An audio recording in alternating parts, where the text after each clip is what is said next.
நம்மளுக்கு ஒரு ஆப்பர்ச்சுனிட்டி, ஒரு ஹீரோயின் ரொமான்ஸ் பண்ண போறோம், எஸ் அப்படின்னு சொல்லிட்டு இறங்கிட்டேன் அப்படியே ஃபுல் ஃபிளெஷ்டா.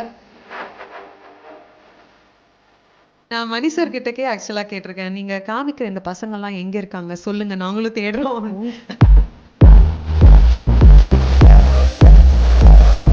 என்ன கிருத்திகா ஒரே பெண்களா இருக்காங்க அப்படின்னு. அவ வந்து ஏன் ஏதாவது பிரச்சனையா? இல்ல பிரச்சனை இல்ல. உங்களோட ஃபேவரட் ஹீரோ யாரு தமிழ்ல?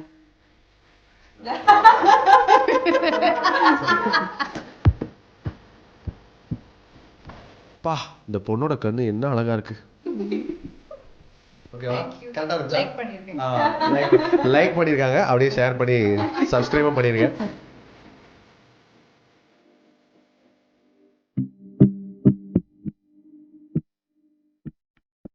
முகநக முகநக முகநகையே ஓ முகநக முகநக முருநகையே ஓ.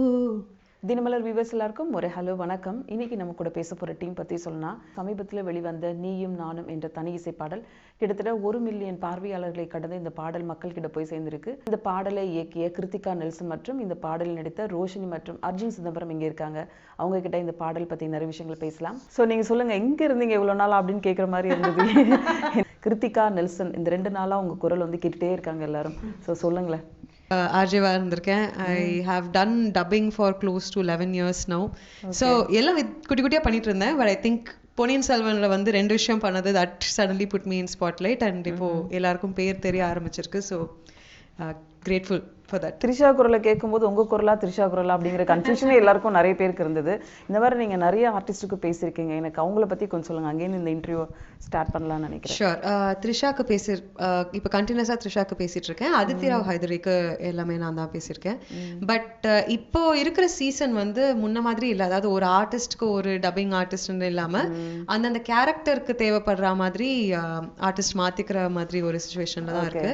இதுலயே மணி சார்க்கே வந்து கடல் துளசிக்கு நான் தான் பேசினேன். அண்ட் காற்று வெளியிடை அண்ட் செக்கச்சிவந்த வானம்ல அதித்திக்கு நான் பேசினேன். இப்போ த்ரிஷா பொன்னியின் செல்வன்.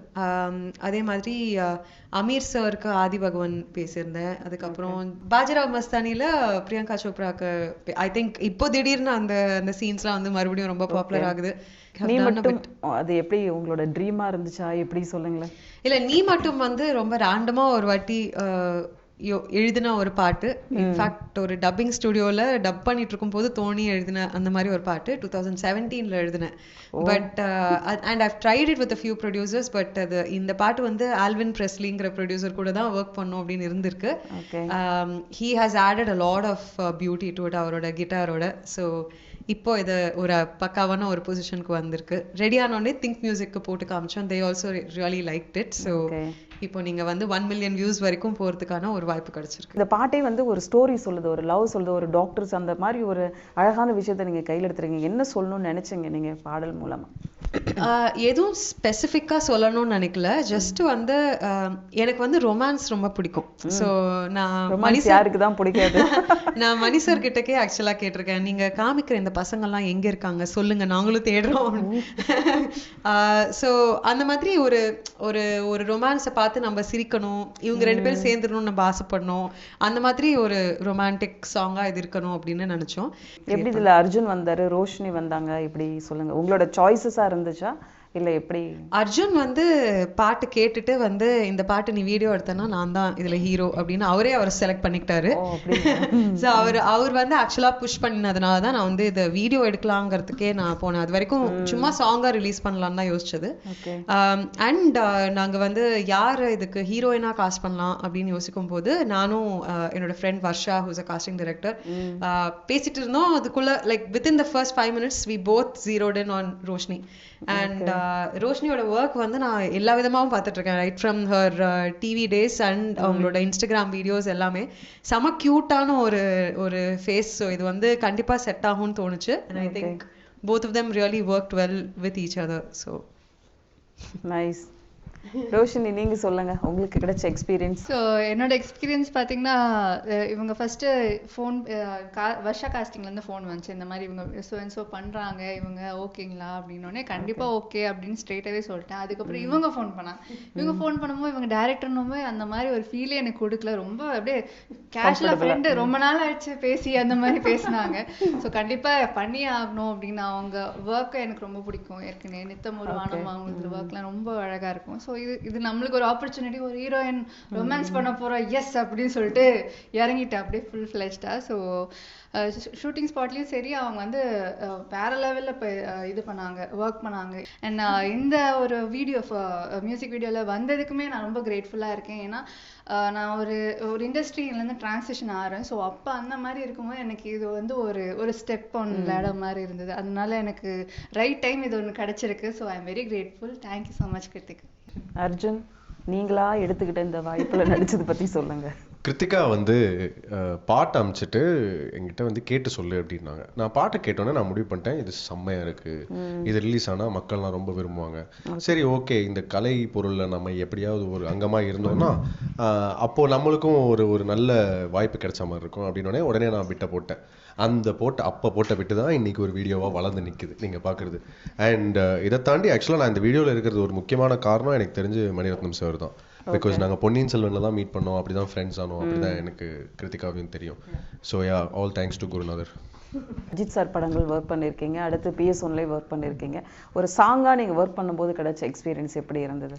எனக்கு ரொம்ப நாள் கழிச்சு வில்லன்ன்றதை தாண்டி ஒரு ரொமான்ஸு, ஒரு வித்தியாசமான அனுபவம் இது. ஆக்சுவலாக ஃப்ரெண்டுன்றதை தாண்டி என்னோட கம்ஃபர்ட் ஜோன், இப்போ வில்லன் என் கம்ஃபர்ட் ஜோன் ஆயிடுச்சுன்னு வச்சுங்களேன்.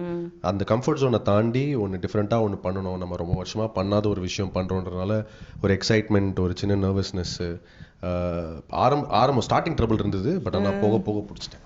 அந்த சாங் கமெண்ட்ஸ்லாம் படித்து பார்த்தீங்களா? ஓ, எல்லாரும் அதாவது ஒரு 70% பீப்புள் சொன்னது என்னன்னா, நாங்கள் ரோஷினியோட கண்ணு வாட் ஏ பவர்ஃபுல் ஐஸ். இதை நான் சொன்னா இந்த உலகம் என்ன வேற மாதிரி பார்க்குது, எனக்கு புரியல. இல்லை அவங்களுக்காக தான் இந்த பாட்டை நாங்கள் பார்க்க வந்தோம் அப்படின்ற மாதிரிலாம் கமெண்ட்ஸ் இருந்தது. அதை படிக்கும்போது நீங்கள் எப்படி ஃபீல் ஆனீங்க? எனக்கு அதுதான் கேட்கணும். எங்களுக்கு ரொம்ப சந்தோஷமா இருந்தது. ஏன்னா எங்க ஹீரோயினை வந்து உலகமே கொண்டாடும் போது நாங்கள் அப்போ எவ்வளோ சந்தோஷப்படுவோம் சொல்லுங்க. அதாவது ஒரிஜினலி நாங்க 2 பேருமே ரோஷினியோட பிக் ஃபேன்ஸ். சோ அந்த கமெண்ட்ஸ்ல நாங்களும் சேர்த்தி நாங்களும் வந்து ரோஷினியோட கண்ணை பார்த்து வாங்கி சொல்லல, இந்த மாதிரி கமெண்ட்ரியா இன்டர்வியூஸ்ல சொல்லிட்டு இருக்கோம். சரி நீங்க சொல்லுங்க, கமெண்ட்ஸ்ல என்ன சொல்லணும்னு நினைச்சீங்களோ அது நீங்க சொல்லுங்க. இல்ல புரியல எனக்கு क्वेश्चन. நான் கேட்டது அர்ஜுன் கேட்டேன். நீங்க அப்படி சப்போஸ் கமெண்ட்ல சொல்லணும்னு நினைச்சீங்கன்னா அது இப்ப எங்களுக்கு நேரா சொல்லுங்க, நாங்க கேட்டுக்கிறோம். பா இந்த பொண்ணோட கண்ணு என்ன அழகா இருக்கு. ஓகேவா? கரெக்ட்டா இருந்துச்சா? லைக் பண்ணிருக்கீங்க. லைக் பண்ணிருக்காங்க, அப்படியே ஷேர் பண்ணி சப்ஸ்கிரைபும் பண்ணிருங்க. ஓகே. ஆக்சுவலி உங்களோட வேர்ட்ஸ்லாம் இல்லை ரொம்ப டச்சிங்காக இருக்குது. உங்களை இன்ஸ்பயர் பண்ண விஷயங்கள்லாம் எப்படி, நீங்கள் எப்படி எழுதுறதுக்கு வந்தீங்க? வெல் எனக்கு வந்து பிக்கெஸ்ட் இன்ஸ்பிரேஷன் ரைட்டிங்கில் வந்து பாரதியார் தான். ஸோ எப்பயுமே வந்து எனக்கு வந்து ஒரு ரைட்டர்ஸ் பிளாக் வந்தாலும் சரி, வேற ஏதாவது ஒரு ஐடியா வேணும்னாலும் சரி, நான் பாரதி கிட்ட தான் கேட்பேன், அவரும் கொடுப்பாரு அந்த மாதிரி. So he's my number 1 inspiration. எழுதுறது எப்படி வந்துச்சுன்னு எனக்கு எக்ஸாக்டா சொல்ல தெரியல. நான் படிச்சது மீடியா தான். அதனால some form or the other நான் வந்து கான்டென்ட் ரைட்டிங்கா இருக்கட்டும், இல்ல ஆர்ஜே கான்செப்டா இருக்கட்டும், ஏதாவது எழுதிட்டே தான் இருந்திருக்கேன். எனக்கு வந்து நான் உட்காந்து கண்டிப்பா லிரிக்ஸ் எழுதணும், நான் வந்து கவிதை எழுதணும் அப்படின்லாம் மெனக்கெட்டு சத்தியமா எதுவுமே பண்ணல. நிறைய பேர் ரொம்ப ஹார்ட் ஒர்க் பண்றாங்க, நான் ஒத்துக்கிறேன். அந்த மாதிரி ஹார்ட் ஒர்க்லாம் பண்ணல. What ever comes naturally is what it is, அவ்வளோதான். நீங்கள் ஒரு ரைட்டரோட டாட்டர்னு சொன்னாங்க, எங்களுக்கு அப்பா பற்றி கொஞ்சம் சொல்லுங்க. கண்டிப்பாக. ஸோ அண்ட் ஹீ அகேன் அவர் வந்து எனக்கு இந்த அளவுக்கு தமிழ் அறிவு இருக்குன்னா அதுக்கு அப்பா ரொம்ப முக்கியமான காரணம். சுபா அப்படிங்கிற 2 எழுத்தாளர்களில் சுரேஷ் என்னோட அப்பா. சின்ன வயசுலேருந்து இந்த ல இது வந்து கரெக்டாக ப்ரொனவுன்சியேஷன் வரலன்னா அப்பா கண்ணாலேயே சுட்டுருவார். ஸோ தமிழ் ப்ரொனவுன்சியேஷனாக இருக்கட்டும், தமிழ் மேலே ஒரு இன்ட்ரெஸ்டாக இருக்கட்டும். நான் சின்ன வயசுலலாம் வந்து புக் இல்லாமல் எனக்கு சாப்பாடே இறங்காது. ஓகே. ஸோ நான் வந்து அப்போ இந்த விகடன் குமுதம் தினமலர் எல்லாமே வந்து படிக்கிறதா இருக்கட்டும், அதே மாதிரி சுஜாதா அப்பாவுடைய ஸ்டோரிஸ் எல்லாமே நிறைய படிச்சிருக்கேன். பொன்னியின் செல்வனுமே வந்து ஒரு 5 வாட்டி குழந்தையா இருக்கும்போதே படிச்சிருக்கேன். ஸோ அந்த மாதிரி ஒரு ரீடிங் ஹேபிட் ஸ்டார்ட் பண்ணி விட்டது அப்பதான். ஸோ ஐ திங்க் அதோடைய ஒரு ரிஃப்ளெக்ஷன் கண்டிப்பா இப்போ வந்து ரைட்டிங் ஸ்டார்ட் பண்ணும்போது இருக்குன்னு தான் நான் நினைக்கிறேன். கிருத்திகா நெல்சன் அப்படின்ற ஒரு அடையாளம் கொடுத்த ஒரு பாடல்கள் ஃபர்ஸ்ட்ல எந்த பாட்டு உங்களுக்கு அங்கீகாரம் கிடைச்சது? ஆக்சுவலாக வந்து முன்னாடியே சில பாடல்கள் பாடியிருக்கேன். பட் இப்போ இந்த சீசனில் திருப்பியும் ஸ்டார்ட் பண்ணது வந்து கனா அப்படிங்கிற ஒரு சாங், ஆதித்ய வர்மா அப்படின்ற படத்தில். ஸோ அதாவது திருப்பியும் நான் வந்து ஒரு கிட்டத்தட்ட ஒரு 7-8 இயர்ஸ் கேப்க்கு அப்புறமா start singing again. So and அங்கே தான் அந்த பாட்டு ஸ்டார்ட் ஆச்சு. 2 லைன்ஸ் எங்களுக்காக பாடலாமா? நீ மழையென மேலே, நான் நிலமென கீழே, விழுவது நீர்மாலைகள், தொடர்வது பூக்கள், வளர்பிறை போலே இனி வரும் நாட்களே. தேங்க்யூ. அர்ஜுன், நீங்க சொல்லுங்க, இவங்க கூட ஒர்க் பண்ணும்போது எப்படி இருந்தது உங்களுக்கு? ஒரு கம்ஃபர்டபிள் இந்த ஜோன் எப்படி இருந்தது? ஆரம்பத்துல கொஞ்சம் பயமா இருந்தது. ஐயோ, இவங்கெல்லாம் பார்த்தா பயப்படுற மாதிரி இருக்கா? சும்மா தானே சொல்றீங்க. பார்த்தா அப்படிலாம் தெரியாது, வேலை பண்ணி பார்த்தா தெரியும்.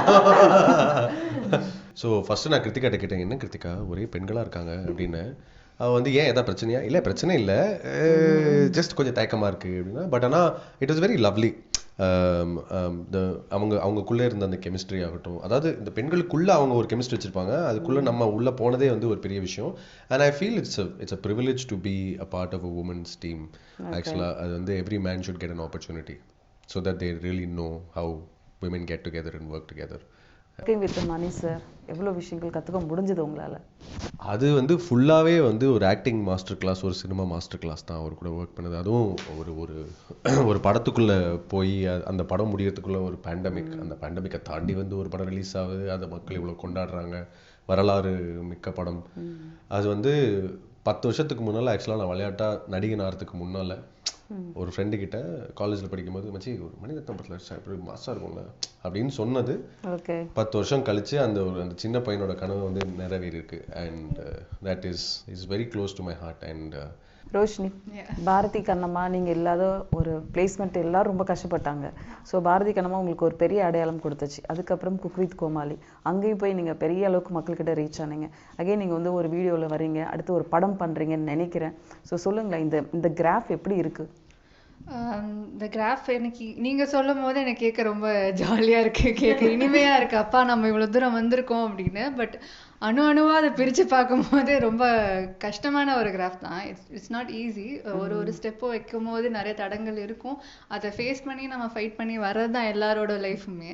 ஸோ அப்படிப்பட்ட லைஃப் தான் எனக்கும் இருக்குது. நாட் எனிதிங் பயங்கரமாக ஸ்பெஷல்லாம் ஒன்றும் கிடையாது. ஸோ எல்லா ஆக்டருக்கு இருக்கிற மாதிரியான ஒரு லைஃப் ஸ்டோரி தான் எனக்கும். ஸோ ஒரு ஸ்டெப்பாக எடுத்து வச்சு போயிட்டுருக்கேன். இதுக்கு அடுத்து வந்து சினிமா பண்ணிகிட்ருக்கேன், இப்போது ஒன்று ஆரம்பிக்கிறேன். ஸோ அதுவுமே அடுத்தடுத்து நல்லா ரீச் ஆகும், நல்ல கதைக்காக நான் நல்லா ஜஸ்டிஃபை பண்ணி நடிக்கணுன்றது தான் என்னோட ஆசை. பாரதி கண்ணம்மாவா இருக்கட்டும், குக் வித் கோமாளியா இருக்கட்டும், மக்கள்கிட்ட ரொம்ப அதிகமாக உங்களை கொண்டு போய் சேர்த்தது வந்து எது? நீங்கள் ரொம்ப என்ஜாய் பண்ண ஷோ எது? ஆக்சுவலாக எல்லாமே ஒரு டார்கெட், ஒரு செக்ஷன் ஆஃப் ஆடியன்ஸ் தான் போச்சு. பாரதி கண்ணம்மா பார்த்தீங்கன்னா 30+ அந்த எல்லா சின்ன குழந்தைங்களும் பார்த்தாங்க, இல்லைன்னு இல்லை. ஹவுஸ் ஹோல்டு கிட்ட போய் சேர்த்து வச்சது, ஒரு வயசானவங்கலேருந்து சின்ன குழந்தைங்க வரைக்கும். நான் வந்து கேப் போட்டாக்க ஒரு சின்ன குழந்தை பார்த்து என்னை கண்டுபிடிக்கும். ஆனால் வயசானவங்க பார்த்தோன்னா பக்கத்து வீட்டு பொண்ணு மாதிரி என்கிட்ட வந்து ரொம்ப பேசுவாங்க, ரொம்ப ஆசையாக வந்து ஆசீர்வாதம் பண்ணுவாங்க. ஸோ அதெல்லாம் ஒரு லவ்லியான டைம் அந்த டைமில். குக் வித் கோமாளி பார்த்தீங்கன்னா இந்த இது 2K கிட்ஸு இவங்களெல்லாம் ரொம்ப அட்ராக்ட் பண்ணிச்சு அந்த விஷயங்கள். ஸோ ஒரு செக்ஷன் ஆஃப் ஆடியன்ஸாக ரீச் ஆச்சு. ஸோ எது பெஸ்ட்டுன்னு எனக்கு சொல்ல தெரியல. ஆனால் எல்லாருமே என்னை பார்த்து என்ஜாய் பண்ணாங்க, சந்தோஷமாக அவங்க கவலையை மறந்து அந்த நேரம் பார்த்தாங்கன்னு நினைக்கும்போது எனக்கு சந்தோஷமாக இருக்குது. இதில் நீ மட்டும் வந்து ஒரு டாக்டராக வரும்போது உங்களோட ட்ரீம் ஆக்சுவலி என்னவா இருந்தது? அந்த மாதிரி? ஆக்சுவலா எனக்கு கோல்னு ஒண்ணுமே இல்ல. அந்த மாதிரி ஒரு கோல்னு நினைச்சு டாக்டர் ஆகணும் அந்த மாதிரிலாம் இல்ல. எந்த இதுவுமே நான் ஒர்க் பண்ணல. ஸோ எங்க போவோம் பார்ப்போம். எனக்கு என்னன்னா ஒரு ஃபிக்ஸ்டா ஒரு இடத்துல இருக்க முடியாது. ஏதாவது மாறி மாறி பண்ணிக்கிட்டே தான் இருக்கணும்னுட்டு. ஸோ நான் இதுக்கு முன்னாடி ஐடில ஒர்க் பண்ணியிருந்தேன். அதுக்கப்புறம் ஒரு பிசினஸ் ஆன்லைன் இன்ஸ்டாகிராம்ல வச்சிருந்தேன். மாடலிங் பண்ணியிருக்கேன். ஸோ இந்த மாதிரி மாறி மாறி நிறைய விஷயங்கள் டிவி சீரியல் நடிச்சிருக்கேன். ஸோ ஆட்ல வந்து ஹீரோயின் பின்னாடி நின்றுலாம் ஆடி இருக்கேன். ஸோ நிறைய விஷயங்கள் பண்ணியிருக்கேன். எனக்கு அதோட எக்ஸ்பீரியன்ஸ் வந்து அது எனக்கு ரொம்ப பிடிச்சிருக்கு. சொன்னதில்லை எங்களுக்கு, அதனால பாக்குறாங்க. ஸோ அந்த எக்ஸ்பீரியன்ஸ் வந்து ரொம்ப பிடிக்கும். வித்தியாசமா பார்க்கணும் அப்படின்ட்டு. ஸோ லுக்கிங் ஃபார்வர்ட் இன்னும் வேற என்னெல்லாம் என்னால வெஞ்சர் பண்ண முடியுமோ எல்லாம் வெஞ்சர் பண்ணி ஆகணும் அப்படின்ட்டு. குக்கிங் எந்த அளவு உங்களுக்கு தெரியும் ஆஃப்டர் ஷோ போன பிறகு? ஓரளவுக்கு பேசிக் கத்துக்கிட்டேன். பேசிக்கா ஒரு வீட்ல நம்ம ஒரு ஃபேமிலிக்கு என்ன குக் பண்ணுமோ அது கத்துக்கிட்டேன். பட் ஷோல ரொம்ப கஷ்டமா இருந்தது. ஏன்னா அவங்க பயங்கர எல்லாம் வந்து ஓரியன்டல் சைனீஸ் அந்த மாதிரி இன்னும் எங்கெல்லாம் கத்துக்கிட்டு வந்து சமைக்கும் போது என்னால ஈடு கொடுக்க முடியல. சரி ஃபன்னாவது பண்ணுவோம்னு சொல்லிட்டு நல்லா ஃபன் பண்ணிட்டு வந்தேன் அந்த ரியாலிட்டி ஷோல. நைஸ். உங்களுக்கு டப்பிங் லிரிக் எழுதுறது எது உங்களுக்கு ரொம்ப கம்ஃபர்டபுளா இருக்கு, எது கொஞ்சம் டிஃபிகல்ட்டா இருக்கு? ஆக்சுவலி டப்பிங் வந்து இப்போ எக்ஸ்பீரியன்ஸ் ஆயிடுச்சு, ஒரு 10 years ஆயிடுச்சு. ஸோ இட்ஸ் லிட்டில் ஈஸியர்னு சொல்லலாம். பட் ரெண்டுமே ஐ என்ஜாய் அ லாட். அது வந்து அந்த ஒரு ப்ரீஃப் பீரியட் ஆஃப் டைம் அந்த டப்பிங் பண்ணும்போது நீங்க இன்னொரு கேரக்டரா வாழறதுக்கான ஒரு ஆப்ஷன் உங்களுக்கு கிடைக்குது. அதே மாதிரி லிரிக்ஸ் எழுதும் போதுமே வந்து சம்டைம்ஸ் அந்த டிரெக்டரோட மைண்ட்ல இருக்கிறத நீங்க ஒரு பாட்டா எழுதும்போது you are being someone else for a bit இல்லையா? ஸோ அந்த அவுட் ஆஃப் பாடி எக்ஸ்பீரியன்ஸ் எனக்கு ரொம்ப பிடிச்சிருக்கு ரெண்டுத்துலையுமே. But dubbing because I have so many years of experience, ஒரு மாதிரி என்ன பண்ணணும்னு இப்போ தெரிஞ்சிருச்சு. லிரிக்ஸ் இன்னும் கத்துட்டு இருக்கேன். ஓகே. டைரக்ட் பண்ணணும்னா யார் வச்சு டைரக்ட் பண்ணணும் உங்களுக்கு? ஒரு எனக்கு ஆக்சுவலாக டைரக்ட் பண்ணுவேனான்னு ஷுவராக தெரியல. நான் மணி சார் கிட்ட ஜாயின் பண்ணும்போது கூட அதான் சொன்னேன், எனக்கு டிரெக்ஷன் பண்ணுவேனான்னு தெரியல. I want to be a show runner அப்படின்னு. ஆக்சுவலாக இவங்க கூட ஒர்க் பண்ணிட்டு கண்டிப்பாக ரோஷினி வச்சு இன்னும் ஏதாவது ஒன்று பண்ணணும்னு தோணுது. அர்ஜுன்லாம் சொல்லவே வேண்டாம், he will always be my constant. So திடீர்னு அவர் யோசிக்கிறாரு, நான் ரோஷினி பேர் மட்டும் சொல்லிட்டாங்க. இல்ல அர்ஜுன்லாம் வந்து நான் சில சமயம் வந்து பிட்ச் டெக் பண்ணும்போது கூட எந்த கேரக்டருக்கு அர்ஜுன் வேணும்னு மார்க் பண்ணி வச்சிருப்பேன் அந்த மாதிரி. So he is one of the நான் காஸ்டிங் பண்ணும் போதுமே கூட he is one of the most promising actors that I have seen in the recent past. அதே மாதிரி ரோஷினியுமே வந்து ஒரு டைரக்டருக்கு என்ன வேணும் அப்படின்னு கரெக்டாக தெரிஞ்சு பண்ணக்கூடிய கிட்டத்தட்ட களிமண். She is like she nose exactly what is required and she knows how exactly to give. So ரெண்டு பேருமே they are like amazing. So it will be a breeze to work with them again. Tamil சினிமாவில் success ஆன heroes நிறைய பேர் இருக்காங்க. So உங்களோட planning என்னென்ன படங்கள் இப்போ பண்ணிட்டு இருக்கீங்க? என் பிளானிங் பார்த்தீங்கன்னா அந்த பிளானிங்கிறதே ஒர்க் அவுட் ஆகுதுன்றது தெளிவாக புரிஞ்சுக்கிட்டேன். அதனால எந்த பிளானுமே இல்லை. இப்போ நான் பொதுவாக என்ன ஜோனில் இருக்கேன்னா, சரி வில்லன்ற ஒரு கதாபாத்திரத்தில் நம்ம நடிச்சிருக்கோம், அதுக்கு வந்து நம்மளுக்கு ஒரு ஆதரவு கொடுத்துருக்காங்க. இப்போ அடுத்தது இப்போ கிருத்திகா மூலமாக இந்த ரொமான்ஸ் ஹீரோ அப்படின்ற ஒரு விஷயம் ஒன்று நடக்குது. எனக்கு வந்து நாகேஷ் சார் மாதிரி காமெடி கூட பண்ணணும்னு ஆசை. அதாவது ஆக்சுவலாக நாகேஷ் சார் தான் எனக்கு வந்து இன்ஸ்பிரேஷன். அவர் எல்லாத்தையும் பூந்து விளையாடிருப்பாரு, ஹீரோவாகவும் பூந்து விளையாடிருப்பாரு, எல்லாமே பண்ணியிருப்பாரு கிட்டத்தட்ட. அந்த மாதிரி ஒரு நடிகனா எல்லாத்தையும் ஃபுல் மீல் சாப்பிடணும்னு ஆசை. ரோஷினி, நீங்க என்ன பண்ண போறீங்க? உங்களோட ஃபியூச்சர் பிளான்ஸ் என்ன? படம் ஸ்டார்ட் ஆச்சா? எப்படி என்ன பேசிக்ல இருக்கு? ஒரு படம் ஸ்டார்ட் ஆயிட்டு போயிட்டு இருக்கு. Web series are in line. So எல்லாம் கதை கேட்டுட்டு இருக்கேன். ஸோ ஹோப்ஃபுல்லி ஒரு நல்ல ஒரு ஸ்டோரியோட ஒரு நல்ல மூவி ரிலீஸ் ஆகும். ஸோ நீங்களும் பார்த்து என்ஜாய் பண்ணுங்க. அண்ட் ஃபிங்கர்ஸ் கிராஸ் இது மாதிரி நிறைய பண்ணணும்னு. ஸோ இவங்க சொன்ன மாதிரி பிளான்னு எதுவுமே இல்லை. பிளான் பண்ண ஒர்க் அவுட் ஆகாது. நீ இப்படி போறியா அப்படி போகணும் தான் லைஃப் போகும். ஸோ அதனால என்ன வருமோ எம்ப்ரேஸ் பண்ணி ஈச் அண்ட் எவ்ரி மினிட் வாழ்க்கை என்ஜாய் பண்ணிட்டு இருக்கேன் ரைட் நவ். உங்களோட ஃபேவரட் ஹீரோ யாரு தமிழ்ல?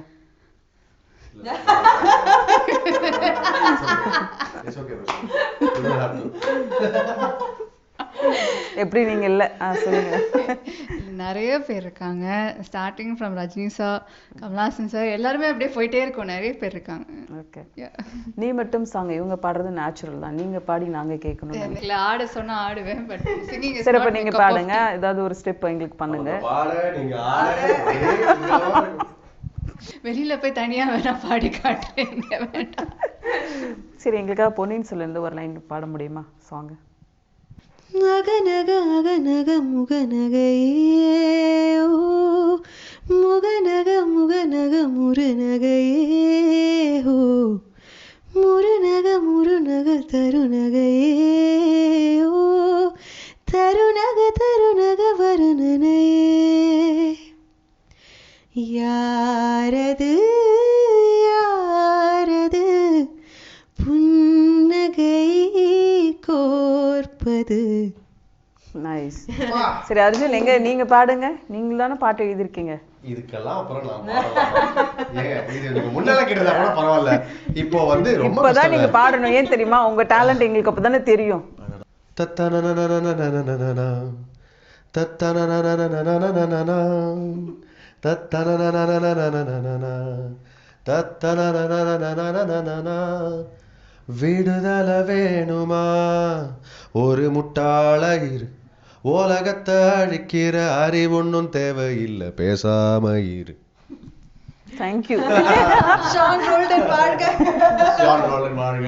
நீங்க வந்து சாங் நீ மட்டும் பாடுங்க. அவங்க உட்காந்துட்டே ஒரு பெர்ஃபார்ம் பண்ணி காமிப்பாங்க. கண்ணால வேணா விழிகளின் ஒளி சுகமில்லை, உன் இமை தளர்த்தி என்னை பாராயோ, பகலிரவென நானும் படிக்க உன் உதடு வரிகள் தாராயோ, தடுமாற்றும் புயலானி என்னுள் தூரும் மழையானி, என் நரம்புகளில் நிறைந்திருக்கும் திரவியத்தீ நீ மட்டும் போதும் போகாதே. Nice voice. Thank you. Thank you so much. இந்த நீ மட்டும் பாட்டு வந்து இன்னும் பல மில்லியன் பேருக்கு போய் சேரணும் அப்படிங்கிறது எங்களோட ஆசையும் எங்களோட பெஸ்ட் விஷஸ் கூட. கிருத்திகா, அர்ஜுன், ரோஷினி எல்லாருக்கும் all the very best. Thank you. Thank you so Thank you much. so much.